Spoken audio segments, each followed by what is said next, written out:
Here's some of the stories trending this week at NASA. I can unequivocally say that the state of NASA is strong.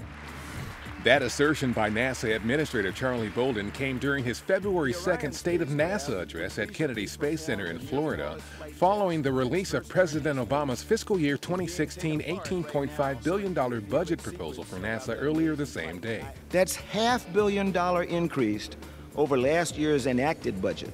And it's a clear vote of confidence to you, the employees of NASA, and the ambitious exploration program you're executing.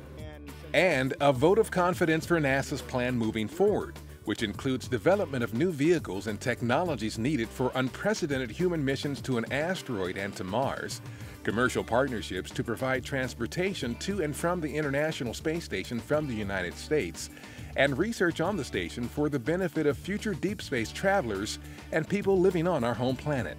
As we advance our journey to Mars, we're also focusing here on Earth on making aviation greener, quieter, and more efficient. NASA is a leader in Earth and climate science, and our constantly expanding view of our planet from space is helping us understand Earth and its changes.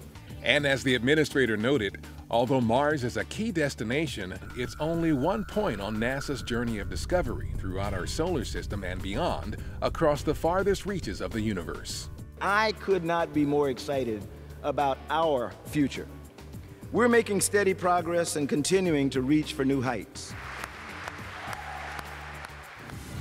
New views of Pluto and its largest moon, Charon, captured by NASA's New Horizons spacecraft, were released on February 4th, the 109th birthday of late astronomer Clyde Tombaugh, who first spotted the small planet in 1930. New Horizons' telescopic long-range reconnaissance imager took the pictures on January 25th and January 27th from more than 126 million miles away. New Horizons will make a close flyby of Pluto and its moons on July 14th. On January 31st, NASA successfully launched its Soil Moisture Active Passive spacecraft from California's Vandenberg Air Force Base.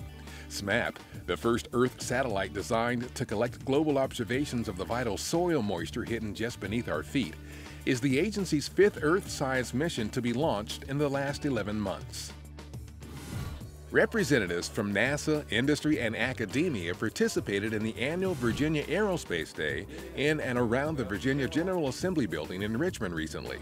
It was an opportunity to showcase for elected officials the significant economic and technological impact that Langley Research Center and Wallops Flight Facility have on the Commonwealth, and to promote science, technology, engineering, and math-related education. And that's what's up this week at NASA. For more on these and other stories, follow us on social media and visit www.nasa.gov/twan.